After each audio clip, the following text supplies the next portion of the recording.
इस वक्त पाकिस्तान पर एक्शन को लेकर देश में जबरदस्त हलचल मची हुई है और इसका चैप्टर खुलेगा कि पीएम मोदी ने क्या इशारा कर दिया, अमित शाह का क्या बड़ा आदेश आ गया है और क्या वॉर का सायरन बज गया है। वो खबर जो कह रही कि सर्जिकल स्ट्राइक और एयर स्ट्राइक से भी बड़ा एक्शन होने वाला है क्या, आज सबसे पहले आपको इसके बारे में बताऊंगा। लेकिन शुरुआत कर रहा हूं इस वक्त की सबसे बड़ी खबर के साथ। प्रधानमंत्री नरेंद्र मोदी जबरदस्त एक्शन में है। पाकिस्तान पर बड़ी कार्रवाई के पहले, पाकिस्तान पर बड़ी कार्रवाई से पहले 4 घंटे की मैराथन मीटिंग हुई है प्रधानमंत्री नरेंद्र मोदी की। सुबह भी मीटिंग्स का दौर चला और उसके बाद शाम को अचानक प्रधानमंत्री नरेंद्र मोदी अपने कार्यालय यानी पीएम ऑफिस पहुंच गए। शाम 5 बजे से पीएम मोदी ने बैक टू बैक मीटिंग्स की हैं। हालांकि इसमें जो सीबीआई के नए डायरेक्टर को चुनना है उसकी मीटिंग भी शामिल थी, यानी प्रधानमंत्री देश से जुड़े हुए जो तमाम मसले हैं उनको भी देख रहे हैं, उन पर भी काम चल रहा है। राहुल गांधी भी पीएमओ पहुंचे थे, वहां उनके साथ भी बैठक हुई है। और इस बीच पाकिस्तान पर एक्शन को लेकर भी ताबड़तोड़ मीटिंग्स का दौर चला है। राष्ट्रीय सुरक्षा सलाहकार अजीत डोभाल भी पीएमओ पहुंचे थे, यह भी बड़ी खबर आ रही है। यानी लगातार मीटिंग्स का दौर चल रहा है और प्रधानमंत्री कार्यालय में लगातार 4 घंटे से ज्यादा कहा जा रहा है कि लंबी मीटिंग्स चली हैं एक के बाद एक। नरेंद्र मोदी की लगातार मीटिंग से पाकिस्तान में हड़कंप मचा हुआ है। बड़ी खबर यह आ रही है कि ब्रिटेन के सामने पाकिस्तान गिड़गिड़ाया है। भारतीय प्रधानमंत्री क्या कर रहे हैं वो तो आपने देखा है, लेकिन पाकिस्तान के पीएम शहबाज शरीफ ने अब ब्रिटेन से गुहार लगाई है। ब्रिटिश हाई कमिश्नर से शहबाज शरीफ ने मुलाकात की है। ब्रिटेन भारत से कहे कि पाकिस्तान को बख्श दे, ये शहबाज शरीफ ने कहा है। यानी इधर नरेंद्र मोदी ताबड़तोड़ मीटिंग्स पे मीटिंग्स कर रहे हैं कि पाकिस्तान को ठोकना कैसे है, आतंकियों को मिट्टी में मिलाना कैसे है। वहां पाकिस्तान का पीएम रो रहा है, वो इधर से उधर दौड़ रहा है कि कौन भारत के इस प्रकोप से बचा सकता है। और अब उन्होंने ब्रिटेन का दरवाजा खटखटाया कि भाई आप समझाओ मोदी को, आप रोको मोदी को। पहलगाम हमले को लेकर ब्रिटेन को पाकिस्तान ने सफाई दी है कि देखिए हमने कुछ नहीं किया। वही जो वो झूठ बोलता है बार बार, वही उसने तमाशा वहां ब्रिटिश हाई कमिश्नर के सामने भी किया है। यानी एक तरफ मोदी एक्शन के मूड में है, वहां शहबाज शरीफ कौन उन्हें बचाएगा, किसका दरवाजा खटखटाना है, इसकी तलाश में है। और इसी बीच रूस के राष्ट्रपति व्लादिमीर पुतिन ने पीएम मोदी को फोन किया है। आज की तीसरी सबसे बड़ी ब्रेकिंग न्यूज, पुतिन और पीएम मोदी के बीच फोन पर बातचीत हुई है। आतंक के खिलाफ लड़ाई में भारत के साथ रशिया खड़ा है, यह पुतिन ने कह दिया है। और सबसे बड़ी बात जो पुतिन ने कही है कि आतंकियों और उनके समर्थकों दोनों पर एक्शन हो। आपको याद होगा प्रधानमंत्री नरेंद्र मोदी ने जब कहा था कि हम मिट्टी में मिलाएंगे, तो उन्होंने कहा था कि आतंकियों और उनके समर्थकों दोनों पर एक्शन होगा। यही भारत का स्टैंड रहा है और यही पुतिन ने फोन करके नरेंद्र मोदी से कहा है कि आप ठोकिए आतंकियों को भी और उनके समर्थकों को भी। यानी रूस ने सीधे सीधे भारत के साथ खड़े होने का ऐलान कर दिया है, खुला ऐलान कि पाकिस्तान को ठोकना है ठोकिए, रूस खुला समर्थन करता है। और ये खुद पुतिन ने फोन करके कहा है। मतलब ऐसा नहीं कि नरेंद्र मोदी ने फोन करके कहा कि यार दोस्त तुम मेरे साथ हो कि नहीं हो। पुतिन फोन करके मोदी को कह रहे हैं कि भाई जो पहलगाम में हुआ बहुत गलत हुआ और जिसने किया है उसको भी ठोको और जिसने समर्थन दिया उसको भी ठोको। यानी पाकिस्तान के खिलाफ भारत को एक और बड़ी कामयाबी मिली है। दुनिया भारत के साथ खड़ी है, रशिया भारत के साथ खड़ा है। ट्रंप कह रहे हैं कि भाई ये लोग आपस में देखेंगे, मैं बीच में पड़ूंगा नहीं। इजराइल साफ साफ साथ में खड़ा है। पाकिस्तान दिन ब दिन अकेला पड़ता जा रहा है और पाकिस्तान को अब बचाने वाला कोई नहीं दिख रहा। और इसीलिए पाकिस्तान से एक और बड़ी खबर आपको बताऊं, Pakistan army chief general Munir अचानक एलओसी पर पहुंचा है, यह कहा जा रहा है। एक हफ्ते में दूसरी बार बॉर्डर पर जनरल मुनीर के पहुंचने की खबर है।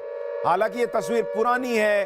कई लोग पाकिस्तान में ही कह रहे हैं कि असीम मुनीर अपना लेटेस्ट वीडियो लाइव क्यों नहीं डालता, कि इसको पता कि वो झूठी खबरें जो है वो फैला रहा है कि वो वहीं पाकिस्तान में है। जनरल असीम मुनीर को भारत के बड़े एक्शन का डर है, इसलिए कहा जा रहा है कि वो बार बार या तो एलओसी पे जा रहा है या एलओसी पे गया है, ऐसी तस्वीरें दिखा रहा है ताकि उसकी सेना जो है वो मोटिवेटेड रहे।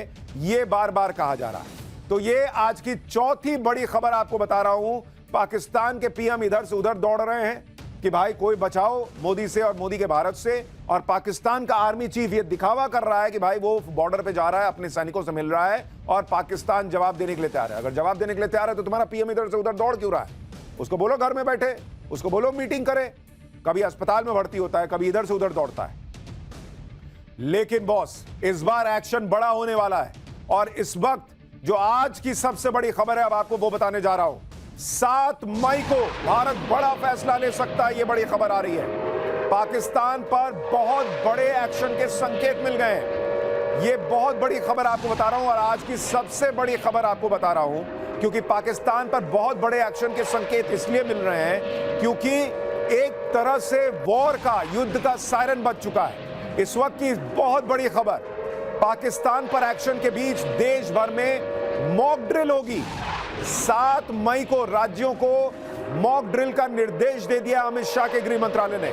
गृह मंत्रालय ने राज्यों को मॉक ड्रिल करने का निर्देश दिया है। और सबसे बड़ी बात कि 1971 के युद्ध के बाद यह पहली बार होगा कि इस तरह की मॉक ड्रिल हो रही है। आप सोचिए क्यों मैं कह रहा था कि वॉर का सायरन बज गया है क्या? क्योंकि गृह मंत्रालय का कई राज्यों को यह कहना कि बॉस अपने नागरिकों के साथ मॉक ड्रिल कीजिए, यह 1971 के बाद अब हो रहा है।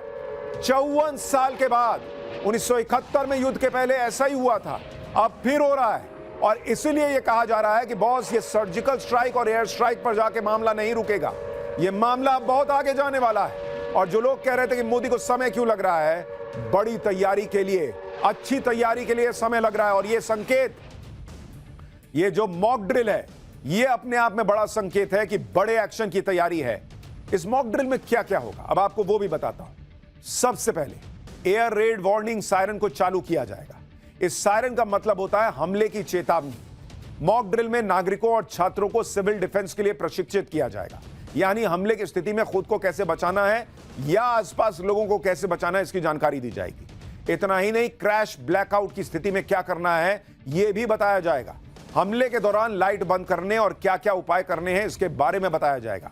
महत्वपूर्ण प्रतिष्ठानों को जल्द से जल्द छिपाने की व्यवस्था की जाएगी। प्लांट्स और जरूरी जगहों को दुश्मनों से बचाने के लिए उन्हें कैसे जल्द से जल्द छिपाया जाए यह भी बताया जाएगा। हमले के वक्त इवैक्यूएशन प्लान क्या होगा, लोगों को इसका अपडेट दिया जाएगा और इसके लिए रिहर्सल होगी बाकायदा। और यह बहुत बड़ी बात है कि 1971 के युद्ध के बाद, यानी 54 साल के बाद इस तरह की मॉक ड्रिल भारत में होने जा रही है। पाकिस्तान पहले से ही सदमे में था कि मोदी क्या करने वाले हैं। अब मॉक ड्रिल की खबर बता रही है कि वॉर का सायरन बज चुका है। ये आखिरी लम्हे हैं जब देश को भी तैयार किया जा रहा है, नागरिकों को भी तैयार किया जा रहा है वर्स्ट के सिनारियो के लिए कि भाई ये हो गया वो हो गया, तो आपको पता रहना चाहिए आपको क्या करना है। जैसे भाई एयर स्ट्राइक होती है, सामने वाला भी कुछ कर सकता है, तो रात में अगर ब्लैकआउट करना है ताकि ऊपर से दिखे ही नहीं कि कोई रिहायशी इलाका है नहीं है क्या है, वो सारी चीजें जो है वो लोगों को बताई जाएंगी। मॉक ड्रिल में और क्या क्या होने वाला है, सिर्फ नागरिक ही नहीं, सेना भी कैसे ड्रिल कर रही है यह भी आज आपको दिखाऊंगा। लेकिन पहले मॉक ड्रिल की एक झलक देखिए।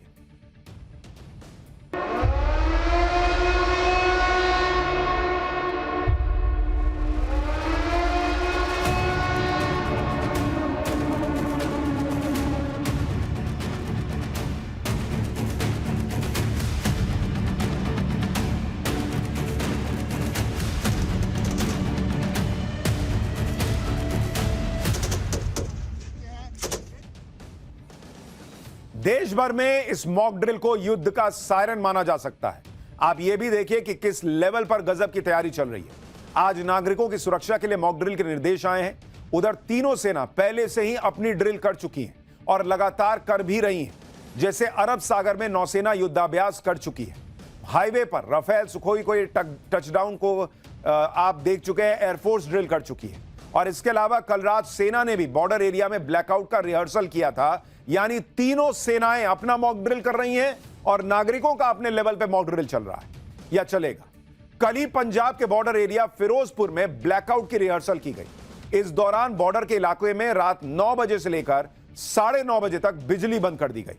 फिरोजपुर कंटोनमेंट एरिया में अंधेरा छा गया। आप देखिए कैसे पूरा अंधेरा हो गया इलाका। यह बॉर्डर का इलाका है फिरोजपुर का। 30 मिनट के ब्लैकआउट के दौरान लोगों को अलर्ट करने के लिए हूटर बजते रहे। इस ब्लैकआउट को लेकर कहा गया कि एक रिहर्सल है। ऐसी रिहर्सल युद्ध की तैयारियों के बीच होती है बॉस, और इसीलिए हम कह रहे हैं कि क्या वॉर का सायरन बज चुका है। जब इस तरह से तैयारियां चल रही हैं तो यह सब माना जा रहा है कि अब जो एक्शन होगा वो सर्जिकल स्ट्राइक और एयर स्ट्राइक से अलग लेवल पे जाने वाला है। यह बड़ा एक्शन इसलिए भी तय है क्योंकि नरेंद्र मोदी चुपचाप पर्दे के पीछे लगातार काम कर रहे हैं। लोग कह रहे हैं कि पहलगाम हमले के करीब 2 हफ्ते बीत गए। भारत ने अभी तक पाकिस्तान के खिलाफ कोई सैन्य एक्शन क्यों नहीं लिया? कई लोगों को लग रहा है कि पीएम मोदी इतना वक्त क्यों लगा रहे हैं। मुझको लग रहा है कि क्या पीएम मोदी कोई एक्शन लेंगे भी या नहीं लेंगे। लेकिन इसका दूसरा पहलू पाकिस्तान का डर है। पाकिस्तान को पता है कि यह देरी इस वजह से नहीं हो रही कि भारत एक्शन को टाल रहा है या एक्शन नहीं लेगा, बल्कि पाकिस्तान को यह समझ आ गया है कि मोदी जितना वक्त ले रहे हैं उसका सीधा सीधा मतलब है कि एक्शन बहुत बड़ा होने वाला है। बात अब सर्जिकल और एयर स्ट्राइक के मामले से कहीं आगे जा सकती है, एक लिमिटेड एक्शन से बहुत आगे निकल चुकी है। अगर मोदी अपना टाइम ले रहे हैं यानी ऐसा एक्शन होगा जो पाकिस्तान की कल्पना से परे होगा, जो प्रधानमंत्री मोदी ने कहा है। अगर मोदी टाइम ले रहे हैं तो हो सकता है कि वो पाकिस्तान के साथ फुल एंड फाइनल एक्शन के मूड में है। अगर पीएम मोदी टाइम ले रहे हैं यानी एक्शन ऐसा होगा कि पाकिस्तान का टाइम हमेशा के लिए खत्म हो जाएगा और उसे तबाह होते हुए पूरी दुनिया देखेगी। हो सकता है कि पीएम मोदी पाकिस्तान की ऐसी हालत करें कि पाकिस्तान दुनिया के लिए एक मिसाल बन जाए कि जो भारत से उलझेगा उसका अंजाम क्या होगा, जो आतंक को पालेगा उसका अंजाम क्या होगा। यानी कुल मिलाकर पाकिस्तान यही सोच रहा होगा कि मोदी का ज्यादा टाइम लेना ज्यादा बड़ी तबाही की आहट तो नहीं। एक तरह से नरेंद्र मोदी पाकिस्तान को तड़पा तड़पा के मार रहे हैं। भाई उसको नींद नहीं आ रही, उसका बीपी हाई है, कब क्या हो जाए। इधर से उधर जो दौड़ रहा है, सोचिए उसके नागरिकों को कैसे लगता होगा कि हम कैसे दो कौड़ी के देश में रहते हैं यार। मेरा पीएम इधर से उधर दौड़ रहा है कि कोई बचाओ मोदी से, कोई बचाओ भारत से। और वहां की पब्लिक भी अब भारत के साथ मोदी के साथ खड़ी हो रही है, वो भी आगे दिखाऊंगा। लेकिन आप रक्षा मंत्री राजनाथ सिंह का बयान सुनिए, जो कह रहे हैं कि जैसा एक्शन देश चाहता है ना वैसा ही एक्शन पीएम मोदी प्लान कर रहा है। सुनिए। साथियों, एक रक्षा मंत्री के रूप में मेरा दायित्व है कि मैं अपने सैनिकों के साथ मिलकर देश की सीमाओं की सुरक्षा सुनिश्चित करूं। और मेरा यह दायित्व है कि अपनी सेना के साथ मिलकर देश के ऊपर आंख उठाने वालों को मुंहतोड़ जवाब दूं।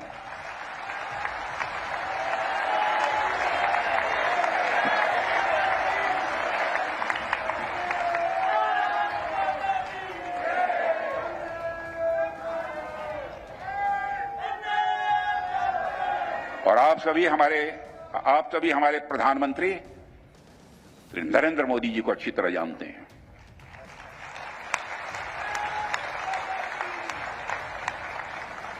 उनकी कार्यशैली से भी अच्छी तरह परिचित हैं, उनकी दृढ़ता से भी अच्छी तरह परिचित हैं।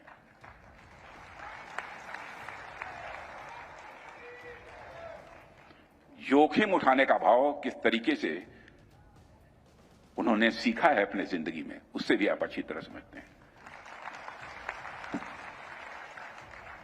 मैं आपको आश्वस्त करना चाहता हूं कि प्रधानमंत्री मोदी जी के नेतृत्व में जैसा आप चाहते हैं वैसा होकर रहे। यानी नरेंद्र मोदी से लेकर, प्रधानमंत्री नरेंद्र मोदी से लेकर रक्षा मंत्री राजनाथ सिंह तक बार बार खुले मंच से लोगों को कह रहे हैं, देशवासियों को कह रहे हैं कि जो आप चाहते हैं ना वो होकर रहेगा। यह है भारत का कॉन्फिडेंस बॉस, और यही संकेत है कि बहुत बड़ा कुछ हो रहा है, जिसकी तैयारी चल रही। और इस बीच एक और बड़ी खबर आ रही है, पहले आपको वो बता देता हूं। पाकिस्तान से तनाव के बीच बड़ा फैसला हुआ है। ऑर्डिनेंस फैक्ट्री के कर्मचारियोयों की छुट्टियां रद्द कर दी गई हैं। चंद्रपुर, जबलपुर, ये जो ऑर्डिनेंस फैक्ट्री है, यहां छुट्टियां रद्द कर दी गई हैं। यानी वो फैक्ट्रीज जहां पर असला बारूद बनता है, वहां पर सारे जो एम्प्लॉइज हैं उनको कहा गया है कोई छुट्टी नहीं बॉस। ये एक और बड़ा संकेत कि भारत बड़े एक्शन की तैयारी कर रहा है। उसके पास एक बड़ा भंडार तो है ही असला बारूद का, लेकिन जहां फैक्ट्री में ये सब बनता है उसको भी पूरी तरह से तैयार रखा जा रहा है। सारे कर्मचारियों की छुट्टी जो है वो ऑर्डिनेंस फैक्ट्री में बंद कर दी गई है। आप देखिए कम वक्त में पीएम मोदी कैसे बड़े लेवल की प्लानिंग कर रहे हैं। पिछले 72 घंटे में पीएम मोदी ने जो जो किया है उस पर अगर आप ध्यान दीजिए आपको पूरी पिक्चर समझ में आएगी। शनिवार को PM Modi navy chief admiral Dinesh के त्रिपाठी से मिले, फिर रविवार को PM Modi air chief marshal AP Singh से मिले। आज पीएम मोदी सुबह सुबह डिफेंस सेक्रेटरी राकेश कुमार सिंह से मिलते हैं और उसके बाद वो सीधे अपने दफ्तर पहुंचते हैं पीएमओ, जहां पर 4 घंटे मैराथन मीटिंग चलती है और वहां पर एनएसए अजीत डोभाल भी थे, ऐसा बताया जा रहा है। यानी पीएम मोदी कैसे पाकिस्तान को घेर रहे हैं, पाकिस्तान के अंदर कैसे बगावत शुरू हो गई है, कैसे पाकिस्तान के नेता अभी से देश छोड़कर भागने की बातें कर रहे हैं, ये सब आज आपको बताऊंगा। लेकिन पहले जो अभी हो रहा है उसकी एक झलक देखिए, फिर बड़ी ब्रेकिंग न्यूज भी आ गई है।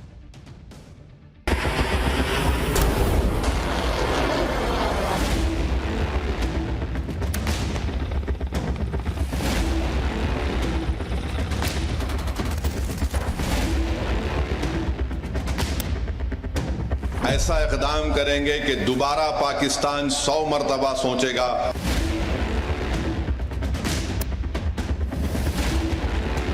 जैसा आप चाहते हैं अब वैसा हो कर रहे हैं।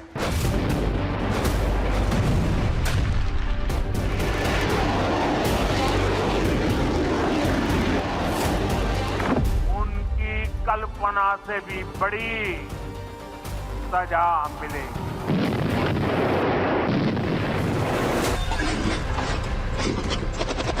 नींबू मिर्चा सरकार ने बांधा है। मैं तो भी बता रहा हूं, को याद दिला रहा हूं। इंडी गठबंधन और कांग्रेस के तमाम नेता सेना के मनोबल को कम करने के लिए लक्षित होते हैं।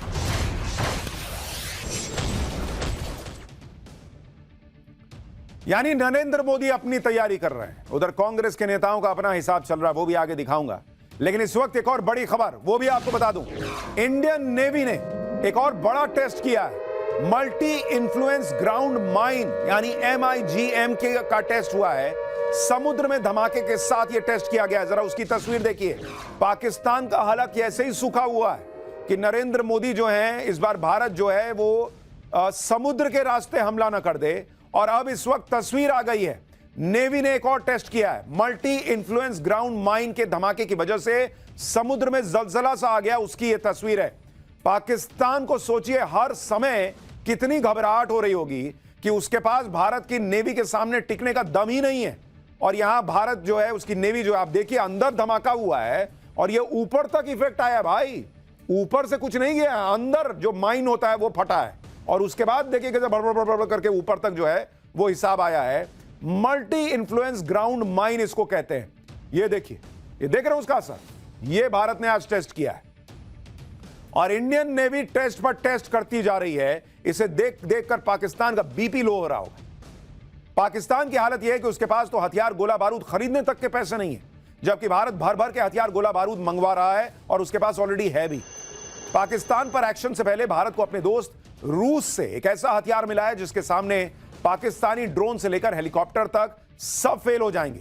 चीन के फाइटर जेट्स भी जो है उनको दिक्कत होगी। इस हथियार का नाम है इग्ला एस, जो एयर डिफेंस मिसाइल है। केंद्र सरकार ने सेना को आपातकालीन स्थिति में हथियार खरीदने की जो शक्ति दी है, इसी के तहत यह डील हुई है। यह आप देखिए इग्ला एस की तस्वीर।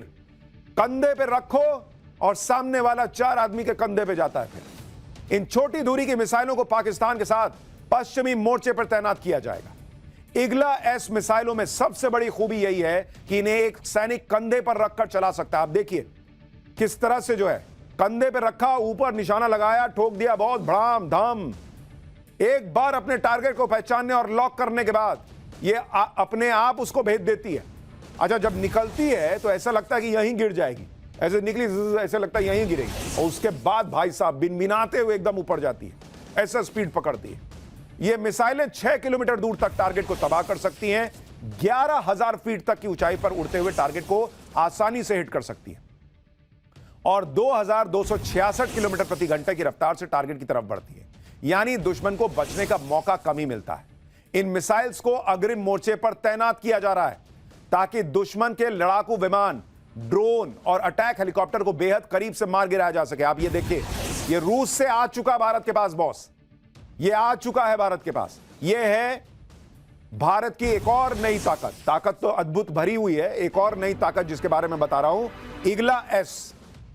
पाकिस्तान इसलिए भी डरा हुआ है क्योंकि पूरी दुनिया के बड़े और ताकतवर देश तो भारत के साथ खड़े ही हैं। हम आपको बता चुके हैं कि आज ही रूस के राष्ट्रपति व्लादिमीर पुतिन ने पीएम मोदी से बातचीत की है। पहलगाम हमले में मारे गए पीड़ितों के प्रति संवेदना व्यक्त की। बातचीत में पुतिन ने पहलगाम आतंकी हमले की कड़ी निंदा की है।